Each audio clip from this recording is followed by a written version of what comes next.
Fear. It's a feeling we've all experienced, but have you ever stopped to think about the toll it takes on your life? Imagine waking up each morning with your heart racing, your thoughts spiraling, and no clear reason why. You try to shake it off, but the unease lingers, sapping your energy and clouding your focus. Picture living like this day after day. It's exhausting, isn't it? What if I told you that fear, especially when it becomes a constant part of your life, doesn't just affect your emotions? It goes deeper, draining your physical energy and eroding the hope you have for a better tomorrow. This invisible force silently influences how you think, feel, and even how you dream. But here's the good news. You don't have to live like this forever. Stay with me because today we'll dive into how fear operates, why it's so draining, and most importantly, how to reclaim your energy and hope. Let's get started. Fear is a natural response. It's our body's way of protecting us from danger, an instinct deeply ingrained to help us survive. Imagine our ancestors hearing the growl of a predator. Fear kicked in, triggering a fight or flight reaction. In those moments, fear was life-saving. But in today's world, our threats are rarely life or death situations. Instead, they're deadlines, expectations, social pressures, or even our own overthinking. Yet, our brains react the same way as if we're being chased by a tiger. The problem arises when fear doesn't leave, when it lingers, morphing into a constant companion that shadows every aspect of your life. Think about it. Fear makes your heart race, your muscles tense, and your mind spiral into a frenzy of what-ifs. It tricks you into believing that every situation is a potential disaster, that every decision is a gamble, and that safety lies only in doing nothing. Over time, this state of high alert isn't just exhausting, it's debilitating. Your mind starts feeling like a battleground, your body becomes worn out, and the hope you once held on to begins to fade. Constant fear isn't just an emotion, it's a thief. It sneaks into your thoughts, draining your energy little by little, leaving you tired even when you've done nothing physically demanding. It whispers lies, convincing you to stay small, to avoid risks, and to give up on dreams before you even try. And perhaps the worst part? It doesn't just stop with your energy. It goes after something far more valuable, your hope. But what if you could break free? What if you could identify fear, understand its patterns, and learn to fight back? That's exactly what we're going to explore today. This isn't about erasing fear, it's about taking away its power and giving that power back to you. So, let's start this journey together and uncover how constant fear is draining your energy and dimming your hope, and what you can do about it. Let's start with the mind, because that's where fear begins. When you experience fear, it activates a small part of your brain called the amygdala. This is your brain's alarm system, and its job is to react quickly to danger.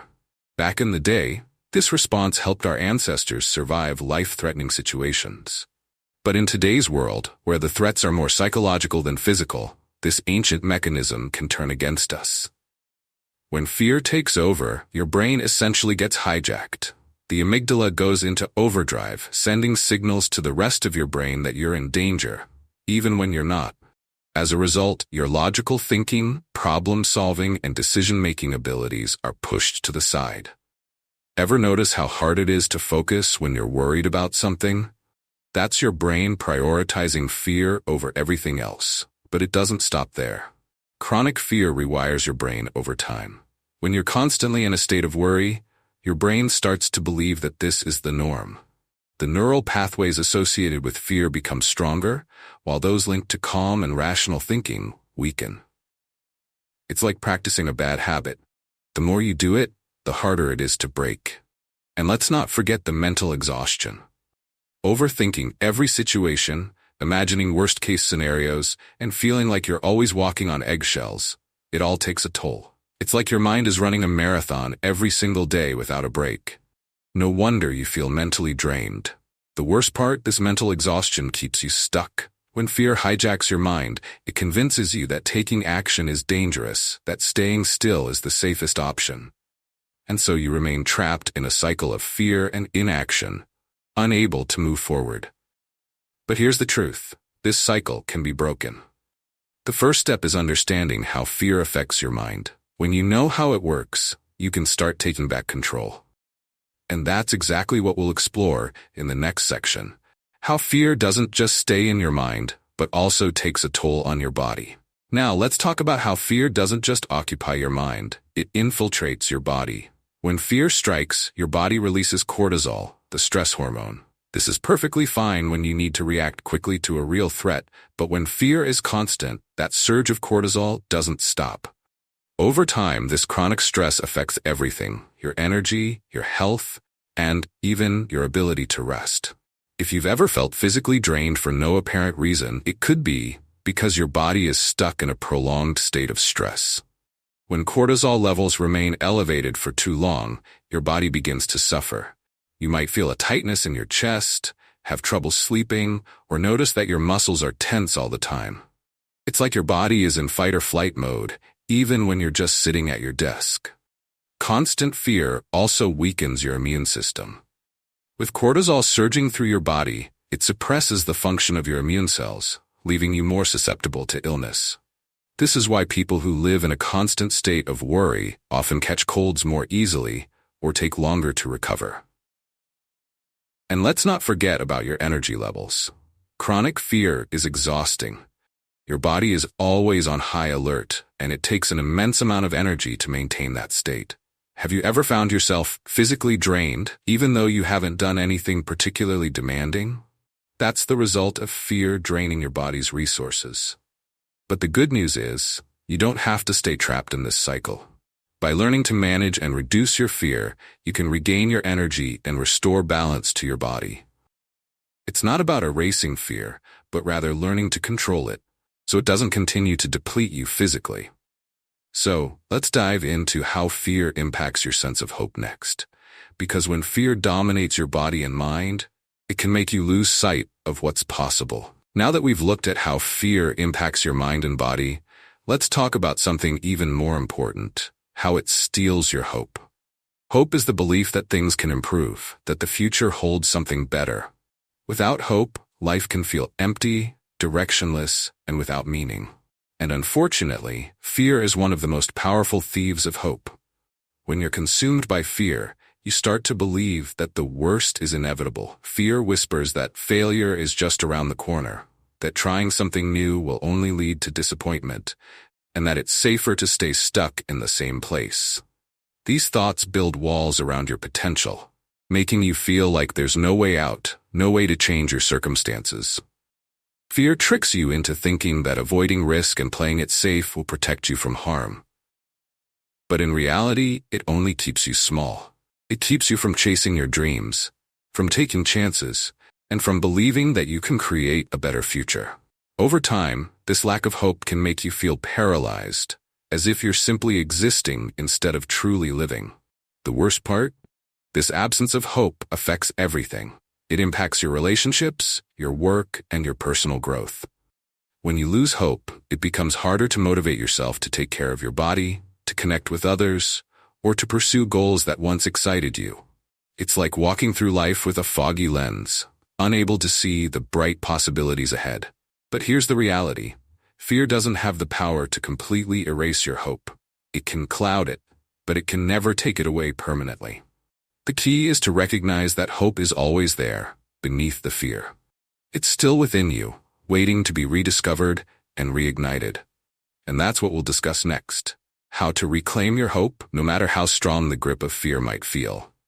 So, how do you break free from this suffocating grip of fear? The first step is recognizing its presence in your life. Fear doesn't always scream at you. It often whispers, creeping into your thoughts in subtle ways. It shows up as self-doubt, overthinking, or that nagging voice telling you to avoid challenges. If you've ever felt paralyzed by the idea of trying something new, that's fear in action. It also manifests in procrastination. You put things off, not because you're lazy, but because fear convinces you that it's safer to wait, to delay, or to avoid making a decision.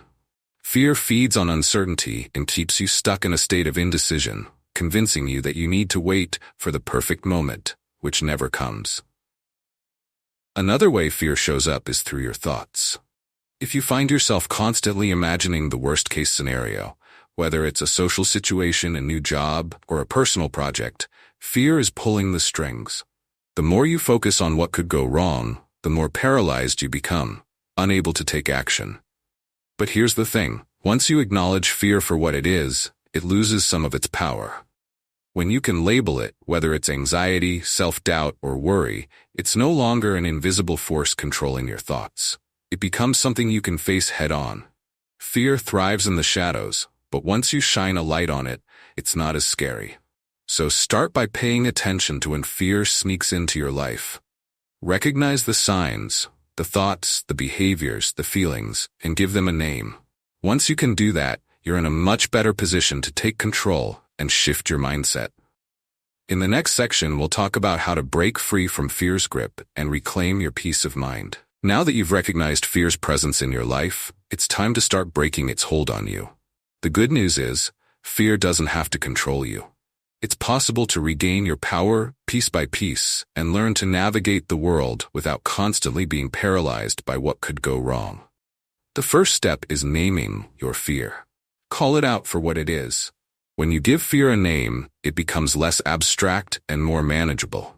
Whether it's fear of failure, rejection, or uncertainty, putting a label on it diminishes its power. Next, you need to confront fear directly. Instead of avoiding situations that trigger fear, face them head-on. Start small. Take baby steps. For example, if you fear speaking in public, start by talking to a small group of friends, then work your way up to larger audiences. Each time you face a fear, no matter how small the action, you're reclaiming your control. Another powerful tool is mindfulness. Fear often thrives in the future. It's the what-ifs that keep you up at night. Mindfulness brings you back to the present moment, allowing you to focus on what's real, not what your mind imagines might happen. By practicing mindfulness, whether through breathing exercises, meditation, or simply staying grounded in the moment, you can reduce the overwhelming power fear has over you. Remember, breaking free from fear doesn't mean you'll never feel afraid again. It's about learning to act despite the fear. Each small victory over fear builds momentum, helping you reclaim your sense of control and power. And as you face and conquer your fears, you'll start to feel a shift, a lighter, more empowered version of yourself emerging. Once you've begun breaking free from fear's grip, the next step is to reclaim your energy. Fear is a constant drain on your physical, mental, and emotional resources.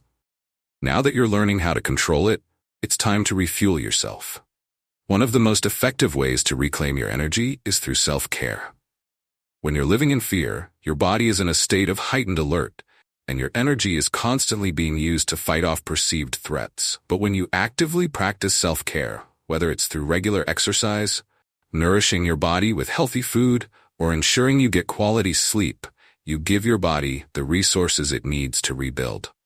Physical activity, in particular, is a game changer. Exercise releases endorphins, your body's natural feel-good chemicals, which counteract the negative effects of fear. Whether it's a brisk walk, yoga, or hitting the gym, getting your body moving helps you release the pent-up stress and tension fear has built up over time. Another crucial step is managing your time and energy wisely. Fear often leads to burnout because we push ourselves too hard or try to control things beyond our power. Setting boundaries and learning to say no is essential for maintaining your energy levels.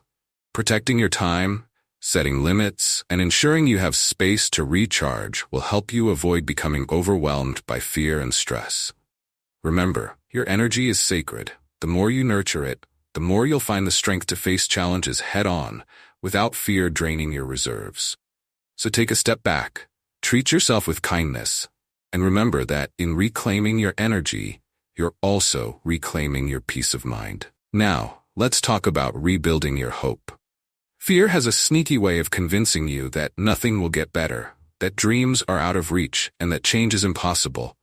It plants seeds of doubt in your mind, making you feel like you're stuck in an endless cycle of uncertainty and despair. But the truth is, hope is never lost. It's always there, buried beneath the layers of fear, waiting for you to rediscover it. The first step to rebuilding hope is shifting your perspective.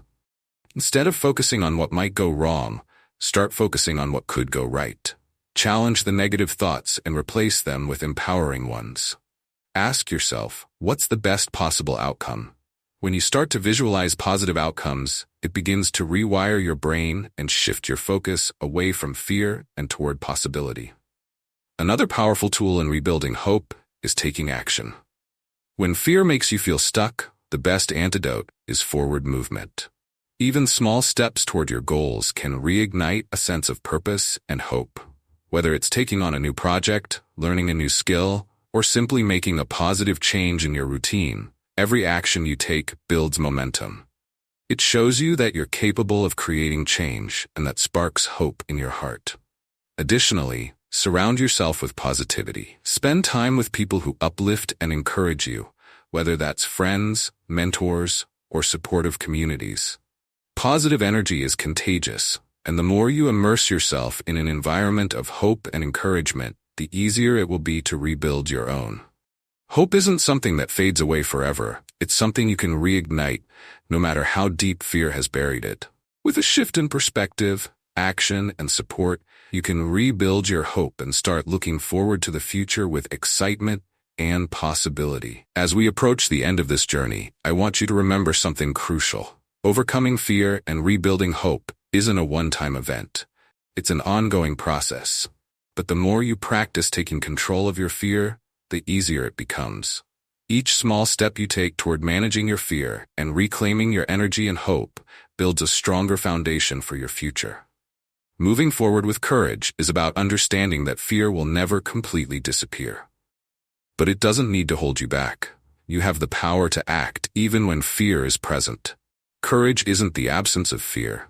It's the willingness to take action despite it. Remember, fear thrives when you avoid it, when you give it space to grow and dominate your thoughts.